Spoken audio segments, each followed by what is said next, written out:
چلے گی. یہ ہوائیں اگر اللہ سے پوچھ کے چلتی ہیں تو اللہ کی چلے گی. اگر یہ آسمان اللہ کی چھت بنائی ہوئی ہے تو یہ اللہ ہی کے تابع ہے. اگر زمین آسمان کا درمیان اللہ کا بنایا ہوا ہے تو یہ اللہ ہی کے تابع ہے. یہ وہی ہوائیں ہیں جو آگ سے چل گئی تھیں. یہ وہی زمین ہے جو قارون کے لیے پھٹ گئی تھی. یہ وہی سمندر ہے جو فرعون سے چل دوڑے تھے. یہ وہی فرشتے ہیں جنہوں نے عاد و ثمود کو چیخوں سے لرزا دیا تھا. یہ وہی آسمان میں تیرنے والے کروڑوں ارب پتھر ہیں جو قوم لوط سے تاور توڑ برسے تھے. یہ وہی بادل ہیں جو نوح علیہ السلام کی قوم سے برسا اور گرجا تھا. یہ وہی طوفان ہے جو قوم سبا پہ آئے تھے. نہ اللہ بدلا، نہ لشکر کم ہوئے، نہ خزانے کم ہوئے، نہ قانون بدلا کہ ایٹم کا دور ہے بے حیائی کو برداشت کرے گا. ایٹم کا دور ہے مرد عورت کے اختلاف کو برداشت کرے گا. ایٹم کا دور ہے عورت بازار کی زینت بن جائے، کھلے عام مرد عورتوں کا اختلاط ہو اور اس کو تہذیب کا نام دے دیا جائے. اور اللہ بھی کہہ دے چونکہ انسان طاقتور ہو گیا ہے، ایٹمی طاقت بن گیا ہے تو مجھے بھی تھوڑا سا ان کا استعمال کرنا پڑے گا. نہیں نہیں نہیں، وَكَذَلِكَ أَخْذُ رَبِّكَ إِذَا أَخَذَ الْقُرَىٰ وَهِيَ ظَالِمَةٌ إِنَّ أَخْذَهُ لَأَلِيمٌ شَدِيدٌ إِنَّ بَطْشَ رَبِّكَ لَشَدِيدٌ إِنَّهُ هُوَ يُبْدِئُ وَيُعِيدُ وَكَمْ قَصَمْنَا مِنْ قَرْيَةٍ كانت ظالمة وكم أهلكنا من القرون من بعد نوح ألم تر كيف فعل ربك بعاد إرم ذات العماد التي لم يخلق مثلها في البلاد وثمود الذين جابوا الصخر بالواد وفرعون بالأوتاد ألم تر كيف فعل ربك بأصحاب الفيل ألم يجعل كيدهم في تضليل ألم ترى أفلا ينظرون. ان الفاظ سے اللہ تعالیٰ قرآن میں ہتھوڑے برساتا ہے. سن سن سن، تیرے اوپر ایک رب ہے جو تجھے دیکھ رہا ہے. کیا سمجھتا ہے؟ گاڑی میں سوار ہونے سے تیری طاقت بڑھ گئی، ہواؤں میں اڑنے سے تو اللہ کو چیلنج کرنے لگا، پانیوں کا سینہ چیرنے سے تو اللہ کے طاقتور ہو گیا. نہیں نہیں، تو وہی نطفے کی حیثیت میں ہے، بے بس بے حیثیت. ہم سب مجبور ہیں، وہ اکیلا جابر، یہ سب مقہور، وہ اکیلا قاہر، یہ سب مجبور، وہ اکیلا جابر، یہ سب مرحوم، وہ اکیلا راحم، یہ سب معفوظ، وہ اکیلا حافظ، یہ سب مملوک، وہ اکیلا مالک، یہ سب مربوط، وہ اکیلا مالک، یہ سب مخلوق، وہ اکیلا خالق. ہم سارے بے زور، وہ اکیلا شاہ زور. ہم سارے بے دست، وہ اکیلا دادست. ہم سارے مجبور، وہ اکیلا جابر. ہم سارے مقہور، وہ اکیلا قاہر. جب قومیں بے حیا ہوئی اللہ کے عذاب کی بجلیاں پونڈ گئی، کوڑے برس گئے، زمین تھر تھرا اٹھی، پہاڑ ہل گئے، ہواؤں کے رخ بدل گئے، سورج کے تیور بدل گئے. آج یہ ساری نسل اسی بے حیائی کی طرف سدک رہی ہے. اگر اس بے حیائی کو نہ روکا گیا اور اس مرد عورت کے اختلاف کو نہ روکا گیا تو یہ ساری دنیا عبرت کا نشان اللہ بنا دے گا. اللہ نے بے حیائی کو جتنا مارا ہے اتنا کفر کو بھی نہیں مارا. اللہ نے بے حیائی کو جتنی سزا دی ہے اتنی تو فرعون کو بھی سزا نہیں دی جو دنیا کا سب سے بڑا مجرم تھا. فرعون کے وحی کی تعلیمات سے محروم ہو گئے. کالج تہذیب بن گیا، کالج علم بن گیا. لڑکا کا ڈاکٹر ہے، کر دو شادی، ڈاکٹر ہے. انسان بھی ہے کہ نہیں ہے؟ خالی وہی دیکھا کہ ڈاکٹر ہے. لڑکا کیا ہے؟ بڑی فیکٹری ہے، کر دو شادی. اور یہ بھی تو دیکھو انسان بھی ہے کہ نہیں ہے. یہ لڑکے والے کون ہیں؟ فلاں ٹیکسٹائل والے، کر دو شادی. اور یہ بھی تو دیکھو کہ اس بچی کے اندر انسانیت بھی ہے کہ نہیں ہے. شکلیں دھوکہ دیتی ہیں، معلومات دھوکہ دیتے ہیں. اللہ کے نبی نے کہا ساری دنیا کی سب سے بہترین دولت نیک عورت ہے. دنیا کی سب سے بہترین دولت، دنیا کا سب سے بہترین سرمایہ، خیر متاع الدنیا، دنیا کی سب سے بہترین دولت المرأة الصالحہ، نیک عورت ہے. نیک عورت ہے جو دنیا کا سب سے قیمتی سرمایہ ہے. اور آج نیک کون دیکھتا ہے؟ وہ تو جہیز دیکھتے ہیں. جہیز کتنا ہے؟ لائے گی کیا؟ ارے ظالم جو تمہیں بیٹی دے رہا ہے تو ڈوب کے نہ مرا، اس پر عذاب سے کوڑے نہ برتے. جب تم نے اس کی بیٹی کو اتنا بے قیمت کر دیا کہ لائے گی کیا، دو گے کیا؟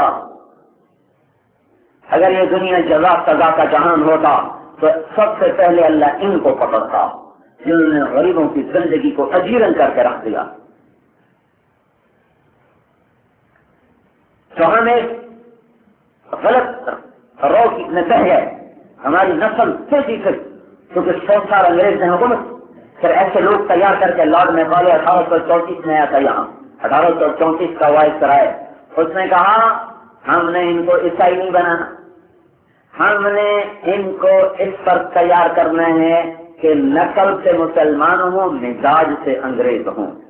ہم نے ایسی نسل تیار کرنی ہے جو نسل مسلمان ہو، مزاجن انگریز ہو. ہمیں ان کو عیسائی نہیں بنانا، ہمیں انہیں اپنا ہم مزاج بنانا ہے. تو اس پر ایک نصاب تعلیم تیار کیا گیا، اس کو ہمارے اندر پھیلایا گیا، اس میں سب بھاگ دکھائے گئے. آج ہماری بیٹیاں بھی پھنس گئی، بیٹے بھی پھنس گئے، ہمارے بڑے بھی پھنسے، ہماری بڑیاں بھی پھنسی. ہم تو 55 سال کے غلط قدموں کے ہم اب اس وقت کانٹے چن رہے ہیں. یہ سب کچھ اگر اسی طرح چلتا رہا تو یہ سب کو توڑنا اللہ کے لیے کوئی مشکل نہیں ہے. اس دھرتی، آپ میرے گھر میں چھلکے پھینکتے رہیں، میں کتنا ہی معاف کرنے والا ہوں، آخر تو مجھے تو آئے گا. بھائی تو نے کیا سمجھا ہوا ہے؟ تجھے کیا سمجھا ہوا ہے؟ اس دھرتی پہ اللہ پاک بڑی حلیم ذات، اس دھرتی پہ جس درجے کی اب بے حیائی ہو رہی ہے، یہ خود بتا رہے ہیں کہ اللہ اب اپنے آنگن کو صاف کرے گا. اب اللہ اپنے آنگن کو صاف کرے گا، یا لوگ توبہ کریں گے یا پھر انہیں اللہ کی پکڑ کا شکار ہونا پڑے گا. تو ہماری اکائی خراب ہوگی. میں بات تو کچھ اور بتانا چاہتا تھا، ہماری اکائی خراب ہو گئی، گھر کی زندگی ٹوٹ گئی. گھر کی زندگی کیا تھی؟ جو اللہ تعالیٰ نے مرد اور عورت کو ساتھ میں لایا. اب غور کریں، اللہ نے ہمیں اسلام دیا، سبحان اللہ. بچی پیدا ہو تو مجھے اچانک ایک حدیث یاد آئی، پتہ نہیں کتنے سال کے بعد. جب کسی گھر میں بیٹی پیدا ہوتی ہے اور ماں اور باپ اس کا برا نہیں مناتے، کیونکہ ہمارے یہاں یہ آزادی ہے، بچی پیدا ہو جائے تو برا محسوس کرتے ہیں، وہ لڑکی کو کوسنا شروع کر دیتے ہیں جیسے اس بیچاری کا اپنا ذاتی فیل ہو. ایسے نادانی کا دور آیا ہوا ہے. کسی گھر میں بیٹی پیدا ہو اور وہ اس پر دل میں برا نہ محسوس کرے، بلکہ اس کو اللہ پاک کی نعمت شمار کرے، تو ایک آسمان سے فرشتہ اترتا ہے جس کے زمرد کے پر ہوتے ہیں، اور آ کر ان پروں کو بچی پر پھیلا دیتا ہے اور کہتا ہے ضعیفتن خرجت من ضعیفتن، تو بھی کمزور ہے مرد کی نسبت، تجھے ایک کمزور نہیں جنا ہے، وہ بھی عورت ہے، تو بھی کمزور ہے، تیری ماں بھی کمزور ہے. تم دونوں پہ جو خرچ کرے گا اللہ قیامت تک اس کا بھلا کرے گا. فرشتہ آسمان سے اترتا ہے اور دعا دیتا ہے. اللہ تعالیٰ نے اسلام میں عورت کو یوں اگڑن کیا. یہ وہ دور، اس دور میں حضور یہ حدیث سنا رہے ہیں جس دور میں بچی کو پیدا ہوتے ہی دفن کر دیا جاتا تھا کہ کتنے آ گئے. اس دور میں اللہ کے نبی نے یہ ارشاد فرمایا کہ تمہیں مبارک ہو، خود اللہ کے نبی کے گھر میں پہلی بیٹی ہوئی، زینب پیدا ہوئی، پہلی اللہ نے بیٹی عطا فرمائی. 4 بیٹیاں خود اپنے نبی کو دی، بیٹے سارے اٹھا لیے، بیٹیاں سب کے نکاح کر کے اپنے گھروں سے رخصت کیا. پھر چونکہ بیٹی بوجھ تھی تو آپ نے فرمن کفلت انتین انا وہو فی الجنت کہاتین، جس نے 2 بیٹیوں کو کفالت کی اور ان کو پروان چڑھایا اور ان کی شادی کر دی، تو میں اور وہ جنت میں اس طرح اکٹھے ہوں گے. 2 انگلیوں کو ایسے ملا دیا، 2 انگلیوں سے ملا دیا کہ میں اور وہ جنت میں یوں ہوں گے. 2 انگلیاں سے رکھ دی. اللہ نے عورت کو یوں مقام دیا کہ ماں کی گود دی، باپ کی شفقت دی، بھائیوں کا ساتھ دیا، ایک حفاظتی حصار اس کے عزت کے گرد قائم کر دیا. پھر جب اللہ کا ایک نظام ہے کہ بچیوں کو رخصت کیا جاتا ہے تو اسے جنس کی تسکین کا سامان نہیں بنایا گیا، اسے شریعت کے ایک قانون کے تحت آگے روانہ کیا گیا، ایک باعزت طریقے کے ساتھ اور ایک شرافت کے ساتھ. خود باپ خود بھائی اپنے ہاتھوں سے اپنی بہن کو اپنی بیٹی کو روانہ کرتے ہیں. یہ لذتوں کا رشتہ قائم نہیں ہو رہا، یہ اصولوں کا شریعت کا رشتہ قائم ہو رہا ہے. یورپ نے کیا کیا؟ لذت کی بنیاد پر رشتہ قائم کیا. مرد لڑکی سے بھر گیا تو چھوڑ کے چلا گیا، لڑکی مرد سے بھر گئی تو چھوڑ کے چلی گئی. آئے دن گھروندے ٹوٹتے رہے، پیالے چھلکتے رہے اور جام ٹوٹتے رہے اور زندگی آوارہ ہو گئی، زندگی آوارہ ہو گئی. یہ رشتہ جنس کی بنیاد پہ نہیں ہو رہا، یہ محکم شریعت کی بنیاد پہ ہو رہا ہے. لہذا جب وہ بیوی کے روپ میں ہے تو صرف خامن کی محبت لے رہی ہے، اور جب وہ ماں بن جاتی ہے تو پھر اس کی محبتیں اور بڑھ جاتی ہیں. اب وہ بیٹوں کی محبت لے رہی ہے، اب وہ بیٹیوں کی محبت لے رہی ہے. جب وہ عمر ڈھل جاتی ہے تو وہ نیپکن نہیں بنتی، جب وہ ڈھل جاتی ہے تو وہ ٹشو پیپر نہیں بنتی، وہ پرانا کپڑا نہیں بنتی. اس کا تقدس اور بڑھتا ہے. وہ ایک برگزیدہ خاتون کے روپ میں آتی ہے، پھر وہ پھوپھی کا روپ دھارتی ہے، کبھی خالہ کا، کبھی ساس کا، کبھی دادی کا، کبھی نانی کا. اور اس کے قدموں میں بیٹھنا اسلام کہہ دیتا ہے جنت یہاں تلاش کر، یہاں چھپی ہوئی ہے. اولادوں کو ماں کے سامنے جھکا دیا کیونکہ جب خواہشات کا دور ختم ہو جاتا ہے تو نظریں کہیں پھر نہ جائیں تو اللہ تعالیٰ نے ایک اور روپ عورت کا ظاہر کر دیا، موت تک اس کی حفاظت کا سامان کر دیا کہ تجھے جنت چاہیے، ماں کے قدموں کو چاٹ، یہاں جنت چھپی ہوئی ہے. صحابی یا رسول اللہ سب سے زیادہ میری خدمت کا کون حقدار ہے؟ آپ نے کہا تیری ماں.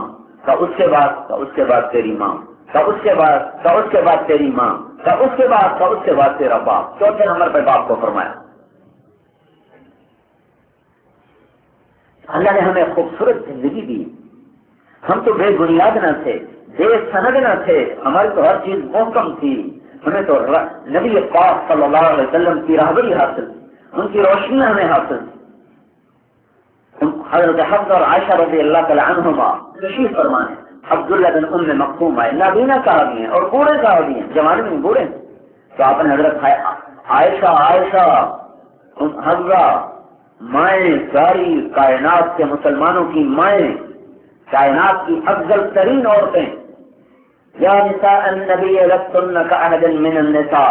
قرآن اللہ کے نبی کی عورتوں کی تعریف کر رہا ہے کہ میرے نبی کی عورتوں تمہارے جیسی عورت کائنات میں کوئی ہے ہی کوئی نہیں. اور اللہ نے سارے قرآن میں عورتوں کو مرأہ کے لفظ سے خطاب دیا، حضور کی عورتوں کو زوج کے لفظ سے نوازا ہے. ساری عورتوں کو مرأتن. ابراہیم علیہ السلام کی عورت اقبلت امرأتہ، نوح علیہ السلام کی عورت امرأت نوح، لوط علیہ السلام کی عورت امرأت لوط، اور فرعون کی عورت جو فرما بردار تھی بلکہ آگے چل کے حضور کی بیوی بننے والی ہیں، امرأت فرعون. اور مریم کی والدہ امرأت عمران. ہر جگہ امرأ کہتے ہیں جس سے خواہش کو پورا، امرأ کہتے ہیں مؤنث کو، امرأ مؤنث کو. لیکن اللہ تعالیٰ نے ہمارے نبی کی عورتوں کو امرأ نہیں کہا بلکہ زوج کہا. زوج مرد کو بھی کہتے ہیں، زوج عورت کو بھی کہتے ہیں. کیا کہا؟ وہ ازواجہ امہاتہم تبتغی مرضات ازواجہ اذ اسر النبی الی بعض ازواجہ حدیثا. زوج کا لفظ حضور کی بیویوں کے لیے آیا ہے، باقی عورتوں کے لیے مرأہ، ہمارے نبی کی عورتوں کے لیے زوج. زوج کسے کہتے ہیں؟ جس سے ضرورت پوری ہو. زوج کسے کہتے ہیں؟ جو زندگی کا ساتھی بن جائے، غم کا بھی ساتھی ہو، خوشی کا بھی ساتھی ہو، کام میں بھی ساتھی ہو، مقصد میں بھی ساتھی ہو، دکھ سکھ کا بھی ساتھی ہو، سفر اور حضر کا بھی ساتھی ہو، جو زندگی کا پہیا بن جائے، حصہ بن جائے، اس کو کہتے ہیں زوج. تو اللہ تعالیٰ نے اپنے نبی کی بیویوں کو زوج کا خطاب دیا اور ان کو مسلمانوں کی مائی بنایا. پھر اعلان کیا تمہارے جیسی عورت دھرتی پہ ہے کوئی نہیں. ان کو اللہ کے نبی نے کہا تم پردے میں چلی جاؤ. انہوں نے کہا یا رسول اللہ یہ تو اندھا ہے. عبداللہ بن ام مکتوم وہ آدمی ہے جس کے بارے میں لن حضور کو تنبیہ کر دی تھی، یہ وہ آدمی ہے. یہ عام آدمی نہیں آیا، عام صحابی نہیں آیا. صحابی تو کوئی بھی عام نہیں، لیکن آپس میں تو درجہ بندی ہے. یہ وہ آدمی ہے تو حضور صلی اللہ علیہ وسلم قریش مکہ کو سمجھا رہے تھے، یہ نابینا غریب مسکین اوپر سے آ گیا، یا رسول اللہ مجھے بھی کچھ سکھائیے. اس کو نہیں پتا کہ یہاں سردار بیٹھے ہیں. سرداروں کا مزاج یہ تھا کہ جب کوئی غریب آ کر بیٹھتا تو متحدر ہو جاتے اور کسی کو